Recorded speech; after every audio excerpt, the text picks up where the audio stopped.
Hello, all you awesome moms. This is Kimberly Fletcher with HomeMakers for America and the Moms March Movement with a very special message just for you on Mother's Day. I don't know if you have realized it, but there is a major anti-motherhood crusade going on in America. And this idea that we have to be it all, do it all, and have it all to be any of value at all in society is getting a little old. Motherhood isn't about whether or not you're working outside the home or you're a stay-home mom.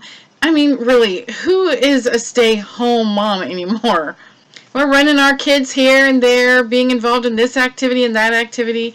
I mean, moms are pretty busy. Several years ago, Jane Clayson Johnson walked away from what was considered the most prestigious job and opportunity in the country.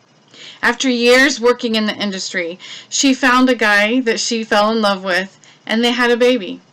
And she decided that she wanted to be a stay-home mom. And her colleagues, they told her what a bad idea it was. If you leave, your career's over. You'll never be able to get back on the fast track. And many people tried to dissuade her. But Jane knew where she wanted to be, with her baby, with all the world had offered her. More than anything else, what she wanted to be was a mother. Erica Commissar, who's a family counselor, recently wrote a book called Being There that talks about the importance of that mother-child connection, especially in the first 5 years, but how it extends beyond that. I remember the influence that my mother had, but sometimes it's hard for us to remember how important our influence is. Let's face it, there's not a lot of glitz and glamour when it comes to motherhood. They don't award Grammys for singing lullabies. There's no Nobel Prize awarded for settling yet another major dispute between siblings. And Martha Stewart doesn't visit your home to highlight your decorating skills on the Home Improvement Network. There's no job on earth that expects so much and yet recognizes so little. So why is it that so many women choose motherhood when society has done so much to diminish what used to be considered the noblest of professions? As moms, we've all been in that place where we find ourselves wallowing in our misery, wondering how we became a human taxi, how the laundry seems to mass produce on its own, and why we even bother making dinner when everyone who's supposed to eat it complains about every part of it. I've had plenty of those days. You know, the ones where seemingly everything you do appears to be a grand waste of time. The days when you find permanent marker all over the wall you just finished painting the day before, or red Kool-Aid stains all over the carpet you just shampooed. I've spent hours helping my children clean their rooms, only to walk in the next morning and find every toy back on their floor again.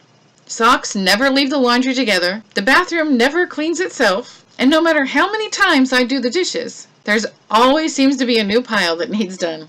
It can be exasperating. So it's no wonder why we look at people like Jane Clayson Johnson and wonder, why would she do that? Why would she leave a life where she's waited on hand and foot to wash dishes, mop floors, change diapers, and taxi children all over creation? Well, she talked about that in a book that she wrote called I Am a Mother. Jane has been replaced on The Early Show, but in the lives and hearts of her children, she is irreplaceable. I'll bet you don't remember who won the Academy Award last year for Best Actor. Or how about the Grammy for the Best Album? You see, that glitz is fading. But the story you read to your children last night, that camping trip you took last year, and that quiet talk you had with your teenage daughter when she came home from her first date, that lasts forever. Those are the moments that build relationships, nurture love, and create lasting memories you will cherish forever. I'm a mom of 8. And most of them are grown now. And I can tell you that there was a time when my children had handprints all over the walls, and something just hit me. Someday those handprints aren't going to be there. And you're going to miss them. I know it's hard to think of that when you're wiping the handprints off the wall.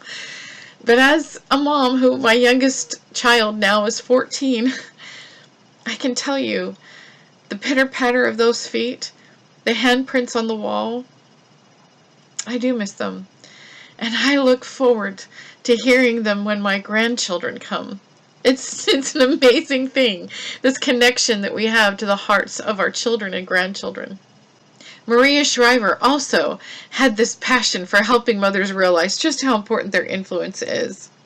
After becoming First Lady of California, she said she was on a mission to empower moms. She asked, how do we get women to stop saying, I'm just a mom?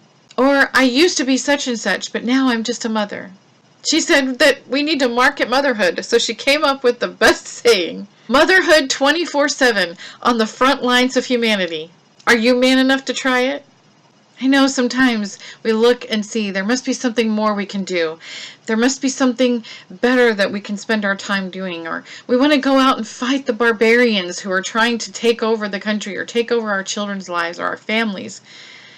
But if we leave our children to go fight the barbarians, we may one day find our own neglected child amongst the barbarians we're fighting. You see, we literally are shaping the nation.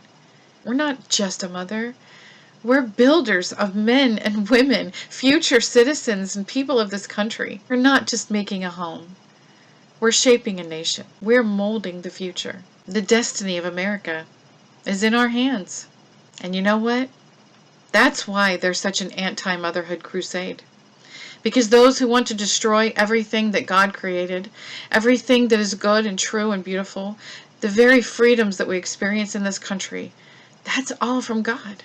And if the great deceiver wants to destroy it, what better way than to use women to deceive us, to distort the truth, to distract us from where we have the greatest influence, in our own homes and with our own families.